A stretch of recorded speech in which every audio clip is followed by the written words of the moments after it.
नमस्कार मित्रांनो, पुन्हा एकदा स्वागत करतो आपलं ऑल मराठी या आपल्या लाडक्या यूट्यूब चॅनलवर। मित्रांनो, आजच्या व्हिडिओचं थंबनेल वाचून आपल्याला हे आश्चर्य वाटले असणार यात शंकाच नाही, परंतु हा आजचा व्हिडिओ बनवण्याचे महत्त्वाचे कारण म्हणजे आजचे सामाजिक वास्तव होय। विषय तसा गंभीर आहे, समाजाला पोषक नसणारा आहे की असणारा आहे हे आपण ठरवा। समाजात आजच्या व्हिडिओतून वास्तव मांडणारा आजचा हा विषय आहे। समाजातील आदर्श संसार टिकवण्यासाठी आणि एका स्त्रीचा खरा हक्क तिला मिळवून देण्यासाठी हा विषय घेणे अत्यंत आवश्यक वाटले, म्हणून हा विषय आज मी घेतला आहे। आजचा आपला विषय आहे, विवाहित स्त्री नवरा असताना सुद्धा परपुरुषाच्या प्रेमात का पडते किंवा ती परपुरुषाकडे आकर्षित का होते। मित्रांनो, हे विषय आपल्याला समाजात दिसतात, परंतु यावर कोणी उघडपणे बोलत नाही। आजचा व्हिडिओ एक सखोल आणि खूप महत्त्वाचा आहे, त्यामुळे आपण हा व्हिडिओ नक्की शेवटपर्यंत पहा। व्हिडिओ सुरू करण्याआधी नेहमीप्रमाणे आपणास एक नम्र विनंती करेल की अजूनही आपण ऑल मराठी हे चॅनल सबस्क्राईब केलं नसेल तर कृपया खालील सबस्क्राईबचं बटन दाबून चॅनल सबस्क्राईब करा। त्याचबरोबर पुढील बेलचा आयकॉन दाबा। व्हिडिओ जर आवडला तर लाईक करा, इतरांना शेअर करा आणि हो, व्हिडिओ कसा वाटला तो कमेंटमध्ये नक्की सांगा। मित्रांनो, सगळ्यात आधी मी हे डिक्लेअर करतो की बहुसंख्य स्त्रिया ह्या पतिव्रता आणि आपला नवरा आणि आपला संसार यामध्ये रमणाऱ्या असतात, कारण आपली संस्कृतीच तशी आहे आणि त्याचसाठी त्या आग्रही असतात आणि त्यांना त्याची आवड सुद्धा असते। परंतु अनेक वेळा चांगल्या स्त्रियांचा सुद्धा त्यांच्या स्वतःच्याही न कळत पाय घसरतो। मनात नसतानाही त्या परपुरुषाकडे आकर्षित व्हायला लागतात। नवरा असताना सुद्धा तिला दुसरा पुरुष आवडायला लागतो। का असं होत असावं? का आपला संसार सोडून स्त्रीला परपुरुषांमध्ये इंटरेस्ट वाटायला लागतो? प्रश्न मोठा आहे आणि आजच्या समाजात घडणाऱ्या घटनेचा हा वास्तव भाग आहे। माझ्या या आधीच्या काही व्हिडिओच्या कॉमेंटमध्ये याविषयी अनेक दर्शकांनी अनेक तर्कवितर्क लावले। अनेकांनी यावर व्हिडिओ बनवायला मला सुचवले होते। अनेकांनी अनेक तर्कवितर्क लावून त्यांच्या अनेक प्रतिक्रियांमधून मला हे जाणवले की अनेक लोकांचा हा गैरसमज आहे की स्त्री फिजिकल रिलेशनसाठी परपुरुषाकडे आकर्षित होते आणि त्यासाठीच ती दुसऱ्यासोबत मैत्री करते। असंख्य लोकांना हेच वाटतं आणि म्हणूनच मला हा विषय घेऊन व्हिडिओ बनवावासा वाटला। अनेकांचा हा खूप मोठा गैरसमज आहे आणि हल्ली इंटरनेटवरील अनेक नको त्या व्हिडिओमधून आणि कथांमधून हेच चित्र उभं केले जात आहे। एवढेच नव्हे तर हल्लीच्या टीव्ही सिरियल्स याच धर्तीवर अनेक प्रसंग दाखवतात आणि भरपूर त्या सिरियल्स चालतात। पण मित्रांनो, तुम्हालाही ऐकून आश्चर्य वाटेल की फिजिकल रिलेशन यामध्ये हा भाग महत्त्वाचा नसतोच आणि असलाही तरी हा भाग नात्याच्या सगळ्यात शेवटी येतो। स्त्रीचं चुकीचं पाऊल पडण्यासाठी फिजिकल रिलेशनपेक्षा अनेक भावनिक गोष्टी तिला हव्या असतात आणि म्हणून तिचं पाऊल तिची इच्छा नसतानाही घसरू शकते। तिची इच्छा नसतानाही अनेक वेळा तिच्या मनाविरुद्ध तिची कृती घडते आणि गंमत म्हणजे हे सर्व घडेपर्यंत तिला कळत सुद्धा नाही आणि तोपर्यंत वेळ निघून गेलेला असतो। एका विवाहित स्त्रीला आपल्या नवऱ्याकडून नेमकं काय काय हवं असतं याचा सखोल विचार कधी केला का? पत्नी म्हणून तिला काय हवं हे नवरा म्हणून नवऱ्याने कधी विचार केला का? आणि नेमका हा व्हिडिओ याचसाठी बनवलेला आहे। स्त्री अथवा पत्नी एक व्यक्तिमत्व आहे, ती रोबोट किंवा मशीन नाही। तिला नेमकं काय हवं असते ते सुद्धा आपण पाहूया। पत्नीला आपल्या नवऱ्याकडून सगळ्यात पहिल्यांदा काही जर हवं असेल तर ते फिजिकल रिलेशन नसून तिला हवा असतो आपला हक्काचा माणूस, भावनिक असलेला माणूस। नवऱ्यामध्ये तिला असा एक माणूस हवा असतो की ती त्याच्या खांद्यावर डोकं ठेवून तिच्या सर्व सुखदुःखाच्या भावना व्यक्त करू शकेल आणि ते सुद्धा अगदी मन मोकळेपणाने, मैत्रीच्या नात्यासारख्या। तिच्या वैयक्तिक जीवनातील आनंद, हर्ष आणि दुःख हक्काने आणि निसंकोचपणे, निडरपणे व्यक्त करता येईल एवढा हक्काचा आणि विश्वासाचा माणूस तिला आपल्या नवऱ्यामध्ये हवा असतो। ती त्याच्याजवळ बसली तर तिला जगातील सर्वोच्च समाधान आणि सुरक्षितता तिला प्राप्त व्हायला हवी असा व्यक्ती तिला हवा असतो. तिने त्याच्या सहवासात जगातील सर्वोच्च व्यक्ती अनुभवायला हवा. तिला तिच्या मनावर फुंकर घालणारा सखा हवा असतो.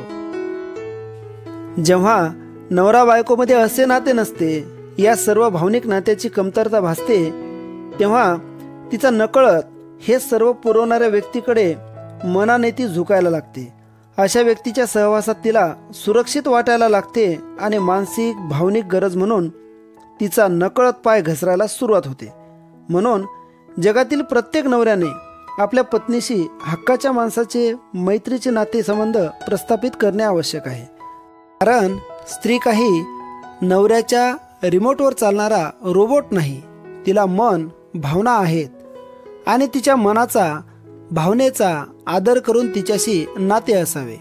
दुसरी गोष्ट म्हणजे स्त्रीला समजून घेण्यात कमतरता असणे. अनेक वेळा पत्नीला गृहीत धरल्या जाते. अनेक वेळा पत्नी म्हणजे आपण सांगू तशी करणारी मशीन आहे असं गृहीत धरल्या जाते. त्यातच जर नवऱ्यापेक्षा जर ती थोडी कमी शिकलेली असेल तर मात्र तिच्या मतालाही बरेच ठिकाणी महत्त्व सुद्धा दिले जात नाही. परंतु ती एक स्वतंत्र विचाराची व्यक्ती आहे.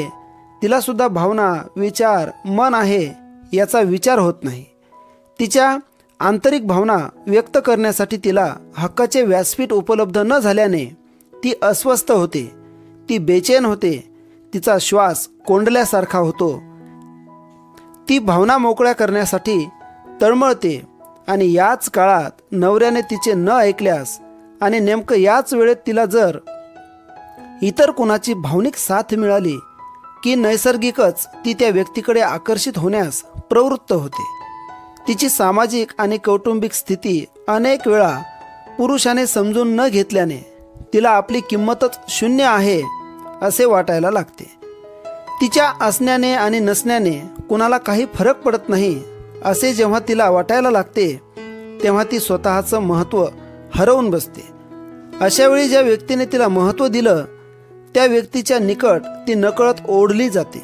नवरा आपली एवढी काळजी करत नाही, किंमत देत नाही, परंतु तिराहित व्यक्तीला आपलं महत्त्व आहे असं जेव्हा तिला वाटायला लागते आणि मग ती त्या व्यक्तीकडे भावनिकतेने झुकायला लागते. जेव्हा स्त्री कुटुंबात असते तेव्हा तिला तिचा योग्य दर्जा न मिळाल्याने ती उद्विग्न होऊ शकते. स्त्री ही घरातील महत्त्वाची व्यक्ती असते, मग ती सून असो की सासू.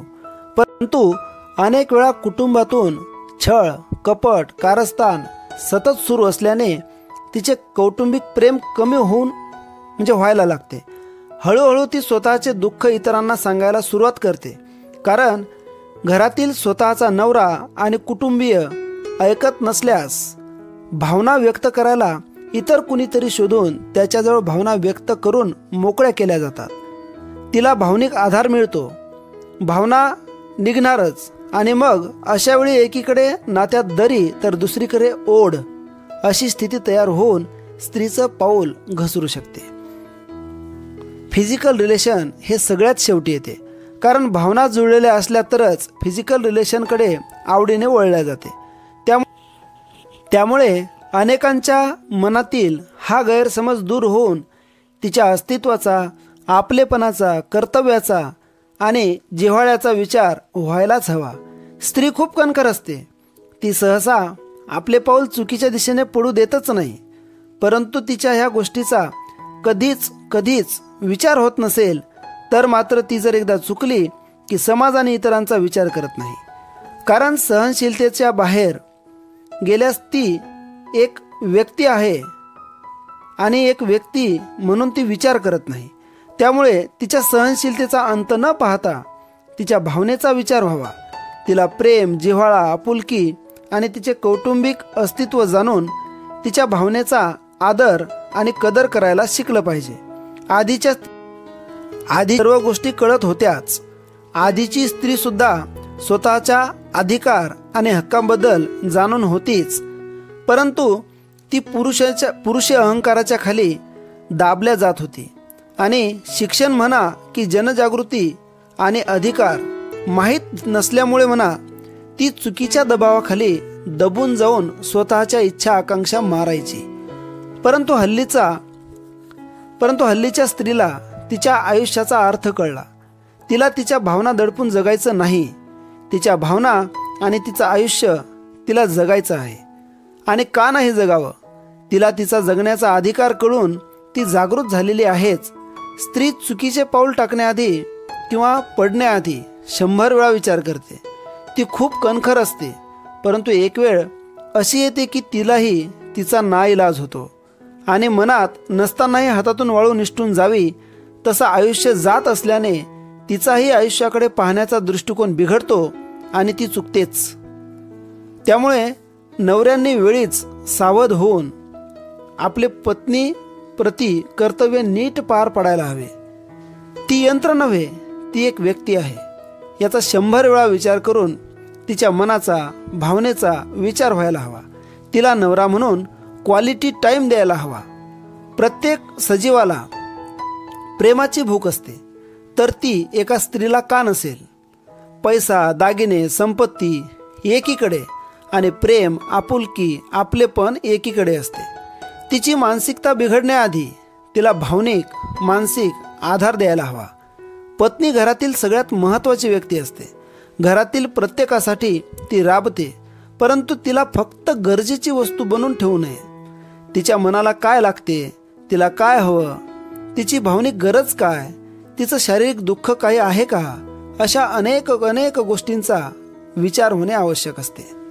स्त्री अशी व्यक्ती आहे जिला आपण 1 पट प्रेम दिलं तर ती 10 पट प्रेम करते. तात्पर्य हेच की तुमच्या घरातील स्त्री, तुमची पत्नी तुम्हाला राणी हवी असेल तर मात्र तुम्ही सुद्धा राजासारखं तिच्यासोबत राहणे आवश्यक आहे आणि ते शिकणे आवश्यक आहे. मित्रांनो, आशा करतो की हा व्हिडिओ आपल्याला आवडला असेल. व्हिडिओ जर आवडला असेल तर लाईक करा, चॅनलला सबस्क्राईब करा आणि हा व्हिडिओ इतरांपर्यंत पोहोचायला विसरू नका. व्हिडिओ खाली कॉमेंट करा. पुन्हा एकदा अशाच नाविन्यपूर्ण व्हिडिओमध्ये भेटू. तोपर्यंत जय हिंद, जय महाराष्ट्र.